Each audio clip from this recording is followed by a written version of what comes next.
ქართული ოცნების რუსთავის მერობის კანდიდატი დავით ჯიქია მეგობრობის 10 ნომრის და მაჩაბელის ქუჩის მაცხოვრებლებს შეხვდა.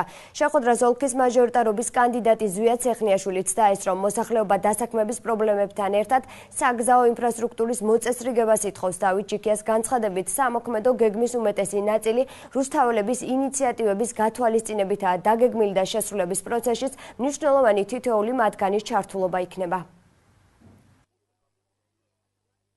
ჩვენი გამარჯვების შემთხვევაში რას შევთავაზებთ, რას გავაკეთებთ, ანუ ჩვენი ხელისუფლება როგორი მოქმედებს შემდეგი 4 წლის განმავლობაში, აქედან გამომდინარე, ანუ ზოგადად ძირითადი საკითხები ჩამოვყარეთ, მე ვფიქრობ, რომ მოსახლეობა საკმაოდ უარყოფილი არსებული სიტუაციით, რაღაცები არის გამოსასწორებელი, ამას გამოსწორება ჭირდება და ჩვენი გუნდი მაქსიმალურად შეეცდება გარდა ამისა წარუადგინეთ კიდევაც მაჟორიტარობის კანდიდატი და ჩვენი გუნდი მაქსიმალურად შეეცდება, რომ რასაც ვიტყვით, დაპირებას ამას არ ვარქმევ, რასაც ვიტყვით, იმას გავაკეთებთ.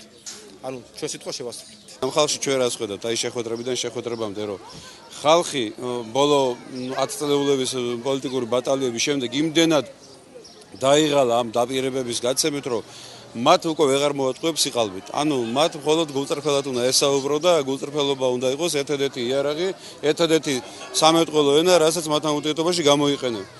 როცა სიმართლით იქნება, უფალი ჩემ მხარეზე იქნება. ჩვენი გასაჭირი ყველაფერი უთხარით, რა გვიჭირს ამ კორპუსში, ეზო არის მოსაწესრიგებელი, წყალგაყვანილობა არის გამოსაცვლელი და რა ვიცი, თვითონაც დიდი იმედი მოგვცეს, დააკვირდნენ ყველაფრის გაკეთებას გამარჯვების შემთხვევაში და აგერ სულ მალე არჩევნები იქნება, ჩვენ მათ მხარს დაუჭერთ და იმედია, რაც დააკვირდნენ, ყველაფერი გაკეთებული იქნება.